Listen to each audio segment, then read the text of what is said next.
Hello everyone, welcome back to the channel. So आज हम करेंगे एक बहुत अच्छा चैप्टर का वर्ड जिसका नाम है journey to the end of the earth. अभी आपकी विस्टास बुक का क्लास 12 का चैप्टर है। इससे प्रीवियस जो सारे चैप्टर्स हैं वो आपको हमारी चैनल पे प्लेलिस्ट में शो हो जाएंगे। और इससे पहले वाला जो चैप्टर है वो आपको आई बटन पे क्लिक हो रहा होगा, तो आप उसे जाकर वहाँ से देख सकते हो। लेकिन उससे पहले आप ये वाला चैप्टर जरूर कवर करके जाना जिसका नाम है journey to the end of the earth. अब इस चैप्टर में जो ऑथर है वो बताएंगे कि किस तरह से जो अर्थ है वो नष्ट हो रही है, मतलब अर्थ के ऊपर किस तरह से ये जो ग्लोबल वार्मिंग और ये सारी चीज़ें हैं ये जा रहे हैं। जैसे यहाँ पे जंगलों में आग लगी हुई है, यहाँ पे जो वॉल्केनिक एरप्शंस हैं, फ्लड्स हैं, सुनामी हैं, ये सब आए हुए हैं। लेकिन इन सब के बारे में डिटेल में बात नहीं करेंगी। इस चैप्टर में जो ऑथर है वो डिटेल में बात करेंगे एंटार्क्टिका के ऊपर। यहाँ पे लिख देता हूँ एंटार्क्टिका। एंटार्क्टिका के ऊपर बात करेंगे। अब एंटार्क्टिका की हिस्ट्री बहुत अच्छी हिस्ट्री है और एक बहुत इंपॉर्टेंट हिस्ट्री भी है इस चैप्टर के पॉइंट ऑफ व्यू से भी और हमारी जनरल अवेयरनेस के पॉइंट ऑफ व्यू से भी। अब मैं अगर आप लोगों से पूछूं कि एंटार्क्टिका का प्राइम मिनिस्टर या फिर प्रेसिडेंट कौन है, तो आप एक बार को सोच में पड़ जाओगे, आपको नहीं आता होगा। लेकिन मैं आपको आपकी नॉलेज के लिए बता दूं, वहाँ पे अभी भी कोई भी लीडरशिप डिसाइड नहीं है। वो एक नॉन गवर्नमेंट बेस है या फिर नॉन गवर्नमेंट एक लैंड है जहाँ पे किसी का भी रूल नहीं है अभी तक तो। सो अभी हम आगे चलते हैं इस चैप्टर की तरफ। और उससे पहले मैं आपको एक इंपॉर्टेंट इन्फॉर्मेशन दे देता हूँ। ये काफ़ी ज़्यादा इंपॉर्टेंट इन्फॉर्मेशन होती है। आपको सारे जो मेजर सब्जेक्ट्स के नोट्स है वो हमारी टेलीग्राम चैनल पे मिलेंगे, तो इसे आप जरूर ज्वाइन करना। लिंक जो है वो सारी इंस्टाग्राम की, अगर आपको कॉन्टैक्ट करना हो तो वो डिस्क्रिप्शन में है, टेलीग्राम का लिंक डिस्क्रिप्शन में है। और अगर आपको कोई भी सैम्पल पेपर परचेस करना है हमारी वेबसाइट पे, आपको ब्लॉग्स पढ़ने में मजा आता है कि किस तरह से बिजनेस स्टार्ट करें, किस तरह से 12th में या 11th में जिस भी क्लास में आप हो उसमें अपने मार्क्स मैक्सिमाइज करें। तो ये सारी इन्फॉर्मेशन हमारी वेबसाइट पे मिलती है, ऑफिशियल वेबसाइट पे जो है www.studyproofficial.com। और यहाँ पे मैं आपको बताऊंगा लास्ट में जो ऑफर्स चल रहे हैं उस वाल ओरिजिनल सैंपल पेपर्स के ऊपर वो किस तरह से हैं। लेकिन मैं आपको अभी प्राइस बता दूं, आपको अंडर 60 उस वाल सैंपल पेपर्स मिल सकते हैं, वो भी ऑफर्स के साथ। वो मैं आपको लास्ट में बताऊंगा, तो लास्ट तक इस वीडियो को देखना जिससे आपका चैप्टर भी कवर हो जाएगा और आपको सैंपल पेपर्स की इन्फॉर्मेशन भी मिल जाएगी। अब ये अच्छी बात नहीं है कि जितने लोगों ने सिर्फ 16.9% लोगों ने ही हमारा चैनल सब्सक्राइब करा है जो इस वीडियो को देखते हैं हमारी वीडियो को, और 83.1% ने सब्सक्राइब नहीं करा हुआ है। तो आप सब सब्सक्राइब करा जी कीजिए क्योंकि आपके लिए फ्री है लेकिन हमारे लिए बहुत मोटिवेटिंग चीज़ है। सो हम चैप्टर की तरफ चलते हैं बिना कोई टाइम वेस्ट करे हुए। वो तो मुझे पता है आप सब्सक्राइब कर ही दोगे बाद में भी। अभी हम इंट्रोडक्शन की तरफ चलते हैं। अब पहले मैं आपको इसका इंट्रोडक्शन कवर करा देता हूँ जैसे कि हर बार कराता हूँ। Journey to the end of the earth summary will help you learn all this travelogue in detail. अब इसमें ट्रेवलॉग मतलब क्या होता है? कोई भी ट्रैवलिंग, जैसे मतलब कोई भी यात्रा या फिर कुछ भी आप कह सकते हो। तो ये जो ऑथर है हमारी ट्रैवल करती है कहाँ से कहाँ, इसमें हम आगे पढ़ेंगे। This travelogue is about authors experience. अभी जो ट्रेवलॉग है ऑथर के एक्सपीरियंस के बारे में। When she goes on a journey to Antarctica, अब वो एंटार्क्टिका की जर्नी तय करती हैं। ये ऑथर जो है तशानी जोशी, ये तशानी जोशी जो है ये इंडिया की ही है और ये मद्रास से लेकर एंटार्क्टिका तक जाती हैं अपनी जर्नी। अब the journey to Antarctica commences to the Russian vehicle. अभी किस पे जाती है? रशियन व्हीकल पे। ये व्हीकल है बेसिकली, ये जो रशियन व्हीकल है ये शिप है, शिप पर जाती हैं। Geoff green was leading it. Geoff green जो है वो इस शिप को लीड कर रहे थे, इस पूरी जो जर्नी है इसको लीड कर रहे थे। Moreover Geoff Green is the one who takes interest in taking students on educational trips. Geoff Green कौन है? जियोफ ग्रीन वो है इंसान जो कि मतलब जैसे मजे आते हैं, जिसको एक इंटरेस्ट है बच्चों को एजुकेशनल ट्रिप्स में, जो स्टूडेंट्स होते हैं उनको एजुकेशनल ट्रिप्स पे ले जाने में से बहुत इंटरेस्ट है, तो वो यही काम उनका है। तो उनके संग जो है हमारी जो ऑथर है तिशानी जोशी वो भी जाती है एंटार्क्टिका एजुकेशनल ट्रिप पे। Through this help them discover to the end of the earth. अब इसी की वजह से क्या डिस्कवरी होती है? एंड ऑफ द अर्थ की, मतलब किस तरह से जो हमारी अर्थ है वो एंडिंग की तरफ बढ़ रही है और अगर हमने कोई जल्दी स्टेप नहीं लिया तो वो जल्दी एंड भी हो जाएगा हमारी अर्थ का। Thus over here the author went to Antarctica. अब जो ऑथर है वो एंटार्क्टिका जाती हैं फॉर एजुकेशनल पर्पस, किसी मतलब जो एजुकेशनल पर्पस है, ग्लोबल वार्मिंग वगैरह इन सब के लिए। As well as learns more about the place, और वो प्लेस को मतलब जो एंटार्क्टिका है उसके बारे में स्टडी करती है, उसकी हिस्ट्री के बारे में, और पता लगाती है कि किस तरह से ये हमारी नेचुरल हैबिटेट है जो मतलब ह्यूमन बींग्स की उस पर असर डालता है, और जो एंटार्क्टिका की हैबिटेट है मतलब जो इनहेबिटेंट्स होते हैं वहाँ के सी एनिमल्स, सी प्लांट्स, उनके भी ऊपर ये असर डालता है। This study too turns out to be very insightful as students learn about the impact of global warming. अब ये जो स्टडी है ये काफ़ी ज़्यादा इम्पैक्टफुल होती है तिशानी जोशी के लिए भी और स्टूडेंट्स के लिए भी, क्योंकि वो इसमें ग्लोबल वार्मिंग के बारे में जानते हैं और अलग अलग चीज़ों के बारे में जानते हैं। More over they also learn how a little step can impact the environment greatly. अब वो ये भी पता लगाते हैं, ये भी सीखते हैं वहाँ पे कि किस तरह से एक छोटा सा कदम एनवायरमेंट को पूरा चेंज कर सकता है। अगर हमने बैकवर्ड डायरेक्शन मतलब खराब डायरेक्शन में अगर हमने छोटा सा स्टेप ले लिया तो वो किस तरह से अर्थ को एंड कर सकता है, और अगर हमने छोटा सा एक अच्छा स्टेप ले लिया तो वो किस तरह से अर्थ को सेव भी कर सकता है और अर्थ को बहुत अच्छा तरीके से एस्टेब्लिश भी कर सकता है। In addition they also learn about the ice sheets. अब वो आइस शीट्स के बारे में भी जानते हैं कि किस तरह से बर्फ की जो पट्टियां होती हैं उनके बारे में वो जानते हैं, कहाँ पे, western Antarctica. And if they will melt और नॉट, और वो ये भी जानते हैं कि वो पिघलेंगी और या फिर नहीं पिघलेंगी, और पिघलेंगी तो उससे क्या असर पड़ सकता है हमारी ये जो लोकेलिटी है जहाँ पे हम रहते हैं वहाँ पर। The story begins with the author on a journey in Russian. अब पहले तो मैं आपको इंट्रोडक्शन कवर करा दिया, अब मैं आपको पूरी समरी बताऊंगा डिटेल में। The story begins with the author on a journey in Russian vessel. अब रशियन वेसल में इनकी जो जर्नी है ये कवर होती है। मैंने रशियन वेसल आपको पहले ही बता दिया है। रशियन वेसल क्या है? रशियन वेसल है ship. It was headed towards Antarctica. अभी एंटार्क्टिका की तरफ जा रहे थे। We learn that the author has travelled about 100 hours in a car, airplane as well as the ship. अब इसमें वो बताते हैं कि वो 100 घंटे किस किस में जाते हैं। वो कार में भी जाते हैं, एरोप्लेन में भी जाती हैं और वो शिप में भी जाती है। मतलब ऐसा नहीं है कि वो 100 आवर्स का जो उनका सफ़र है, जो टूर है, वो सिर्फ शिप में है। पहले वो शिप में जाती हैं, फिर वो हाईवे या फिर रोड बाय रोड थोड़ा और डिस्टेंस कवर करती है कार से, फिर वो एयरप्लेन से भी जाती हैं। तो ये सब चीज़ों से वो मिला के 100 आवर्स, 100 आवर का जो उनका टूर है वो पूरा होता है। टूर से मतलब सिर्फ अभी वो 100 घंटे में तो सिर्फ एंटार्क्टिका वो पहुँचती हैं। मतलब 100 घंटे तो ना एंटार्क्टिका पहुँचने में लग जाते हैं। The main objective of this trip is to learn everything in detail about Antarctica. अब इस जो टूर है इसका जो मेन ऑब्जेक्टिव है वो क्या है? एंटार्क्टिका के बारे में सब कुछ डिटेल में पता लगाना। Further we learn about her 2 week stay there. अब हम ये भी जानेंगे इस कहानी के माध्यम से, फिर जो स्टोरी है वो बताती है इस बारे में कि वो 2 वीक मतलब जो 2 हफ्ते तक वो किस तरह वहाँ पे रही और क्या क्या उन्होंने देखा, and what is all present there, और वहाँ पे क्या क्या था एंटार्क्टिका में, इस बारे में हम जानेंगे। The place stores 90% of the earth total ice volume. अब जो वो एंटार्क्टिका है वहाँ पे 90%, ऑलमोस्ट 90% पूरे अर्थ का आइस है। मतलब पूरी अर्थ पे जितना भी आइस है उसका 90% तो सिर्फ एंटार्क्टिका पर ही है। ये एक बहुत अजीब चीज़ है जो हमें पता लगती है फिर स्टोरी से। विद नो ट्रीज, वहाँ पे कोई पेड़ नहीं है, कोई बिल्डिंग नहीं है और कुछ भी नहीं है, वहाँ पे सिर्फ बर्फ ही बर्फ है। It is 24 hour of the summer light, और वहाँ पे जो लाइट होती है वो काफ़ी अच्छी होती है। यहाँ पे लाइट कौन सी है? सनलाइट। ये जो लाइट है ये है सनलाइट। मतलब वो बताती है कि ये जो लाइट है ये काफ़ी ज़्यादा ब्राइट और एक अच्छी लाइट होती है सनलाइट, जो कि 24 hour of the summer light, मतलब कि बिल्कुल गर्मी जैसी धूप निकलती है वहाँ पे हर टाइम।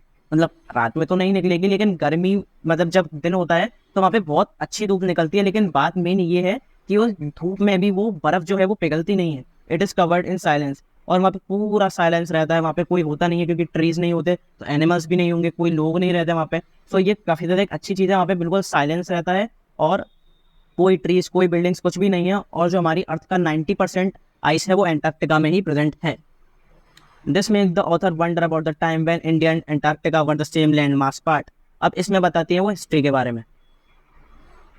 हिस्ट्री के बारे में किस किस की हिस्ट्री? एंटार्क्टिका और इंडिया की हिस्ट्री के बारे में। अब इसमें बताती है वो क्या चीज़? This makes the author wonder.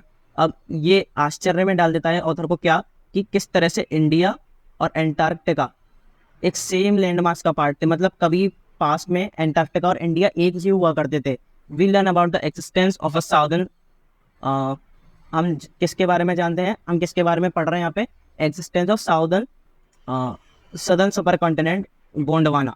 ये एक बहुत इंपॉर्टेंट और एक बहुत अच्छा वर्ड है आपके एग्जाम पॉइंट ऑफ व्यू से, और ये 101% पूछा जाएगा। गोंडवाना क्या है? गोंडवाना लैंड मतलब मैं आपको बता देता हूँ कि जो 6 कॉन्टिनेंट है, सुपर 6 कॉन्टिनेंट्स, ये क्या है? इसमें मतलब क्या है कि जो सारे कॉन्टिनेंट्स हैं, ऑस्ट्रेलिया, अमेरिका और इंडिया, मतलब कॉन्टिनेंट नहीं, जो बड़े बड़े देश हैं ऑस्ट्रेलिया, इंडिया वगैरह, ये सब एक ही लैंड का पीस थे। मतलब ये मान लीजिए गोंडवाना लैंड है। अब यहाँ पे डिस्ट्रक्शन हुआ तो ये 5-6 पार्ट में बट गए, तो ये अलग अलग देश बन गए। यहाँ से कुछ इंडिया बन गया, कुछ ऑस्ट्रेलिया बन गया, कुछ साउथ अमेरिका बन गया। सो इस तरह से ये बट गए। नहीं तो पहले क्या था कि पहले 6 देश थे बड़े बड़े, वो एक ही संग एग्जिस्ट करा करते थे, जिसे हम कहते हैं Gondwana land. It existed for 650 million years ago. अब ये जो बात है ये कितनी पुरानी है? 650 मिलियन ईयर एगो पुरानी बात है ये काफ़ी ज़्यादा पुरानी बात है, क्योंकि हमारे जो डायनासोर वगैरह थे वो तो 150 मिलियन पहले ही थे, 150 मिलियन ईयर्स पहले ही थे। तो 650 मिलियन ईयर्स एगो तो बहुत ज़्यादा पुरानी बात हो गई, जब डायनासोर वगैरह भी नहीं रहते थे. It existed for 650 million years ago. We learned that the climate back then was much warmer and also sustained a huge variety of flora and fauna. वहाँ पे बहुत ह्यूज वैरायटी की फ्लोरा एंड फौना थी. Flora मतलब मैं आपको बता देता हूँ, स्टडी ऑफ प्लांट्स को क्या कहते हैं फ्लोरा, और स्टडी ऑफ एनिमल्स को हम क्या कहते हैं फौना. ठीक है, मतलब अगर हम एनिमल्स की स्टडी करेंगे तो हम उसे कहेंगे फौना, और अगर हम प्लांट्स की स्टडी करेंगे तो उसे हम कहेंगे फ्लोरा. सो वहाँ पे काफ़ी ज़्यादा एक डाइवर्स वैरायटी थी फ्लोरा की और फौना की, बहुत ज़्यादा पेड़ पौधे थे. अब तो वो बता रही है कि कुछ भी नहीं है, बिल्डिंग नहीं है, ट्रीज नहीं है, कोई आदमी नहीं रहता वहाँ पे, कोई भी नहीं रहता, कोई जानवर नहीं है. मतलब जानवर तो है, सी वाटर, सी एनिमल्स, लेकिन कोई भी नहीं रहता वहाँ पे वैसे जो ह्यूमन बींग्स के बारे में बात करूँ तो. लेकिन पहले बहुत ज़्यादा डाइवर्स था वो सारी फ्लोरा फौना, हरी भरी चीज़ें. और उसका जो टेम्परेचर था वो ऐसा नहीं था, पहले वो काफ़ी ज़्यादा गर्म रहता था. मतलब जैसे हमारे यहाँ पे लोकेलिटी में रहता है, काफ़ी ज़्यादा वो गर्म रहता था, और शायद इससे भी गर्म रहता था क्योंकि वहाँ पे पेड़ पौधे भी थे और सब कुछ था. मतलब जैसे आज बर्फ वगैरह है, वहाँ पे पहले नहीं थी. All this was before the arrival of the human beings. ये सब ह्यूमन बींग्स के अराइवल से पहले की बात बता रही है. More over for 500 million years ago Gondwana flourished. जो गोंडवाना लैंड है वो बहुत ज़्यादा ही अच्छी थी, और एक बहुत ज़्यादा पॉजिटिव वे में अगर मैं कहूँ तो बहुत ज़्यादा एक ब्राइट लैंड बन चुकी थी, बहुत अच्छी जगह थी, क्योंकि वहाँ पे सब चीज़ें थी, ग्रीनरी थी, flora fauna, diverse variety, biodiversity, सब कुछ था वहाँ पे. दस after the extinction of dinosaurs, अब जैसे ही वहाँ पे डायनासोर का एक्सटेंशन हुआ, एक्सटिंक्शन मतलब डायनासोर जो थे वो खत्म हो गए. वहाँ पे जो डायनासोर रहते थे वो मर गए, जब वहाँ पे खत्म हो गए. The land mass separated into countries.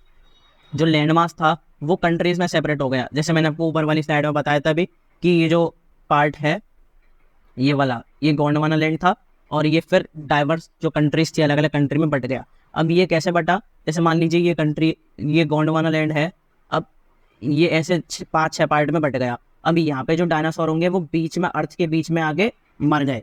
तो इस तरह से डायनासोर भी मरे, और इस तरह से ही क्या हुआ, हमारी जो कंट्रीज थी वो डिवाइड हुई.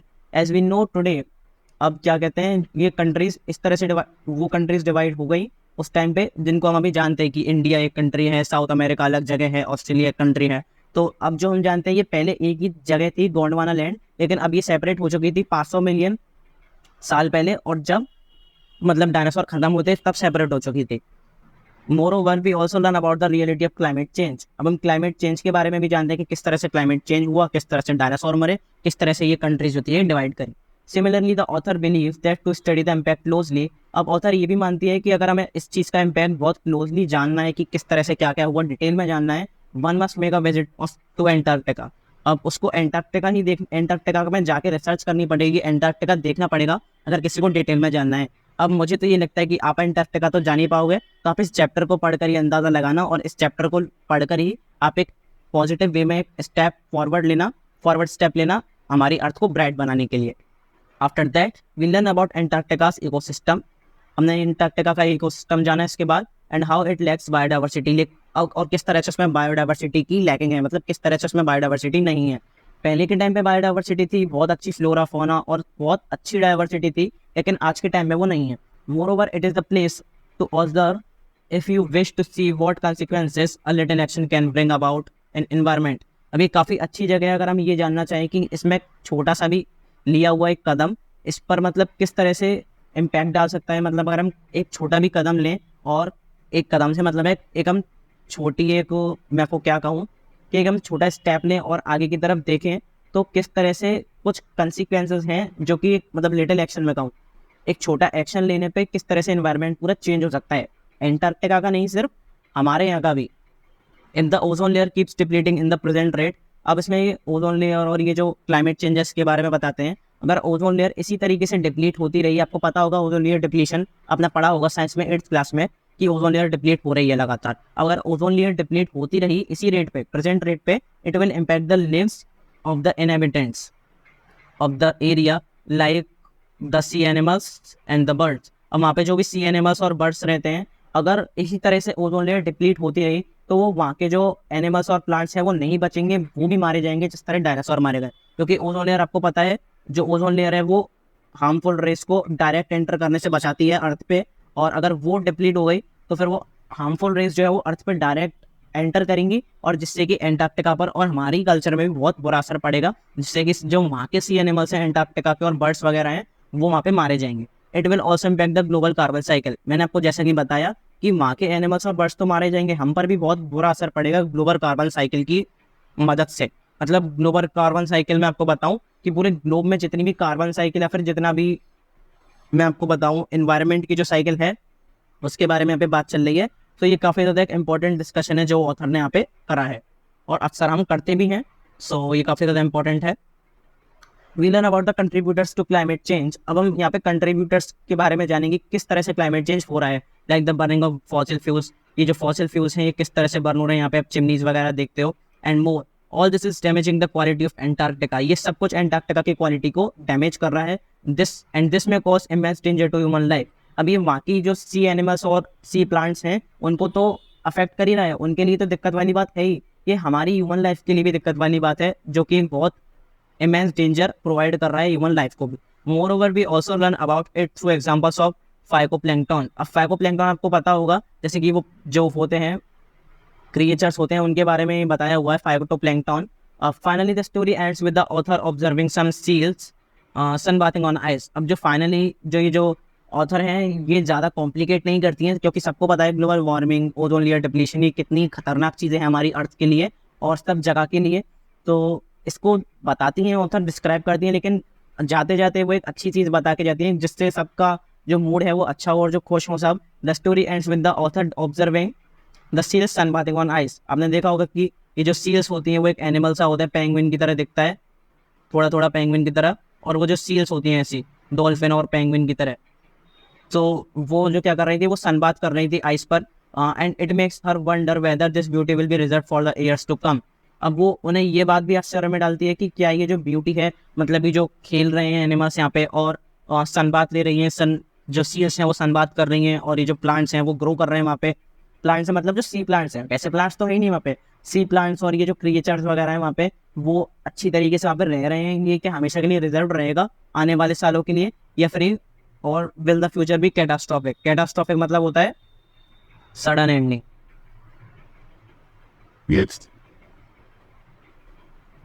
कैटास्ट्रॉफिक मतलब होता है सडन एंडिंग, मतलब अचानक से सब कुछ खत्म हो जाना, तो इसे कहते हैं सडन एंडिंग को कैटास्ट्रॉफिक।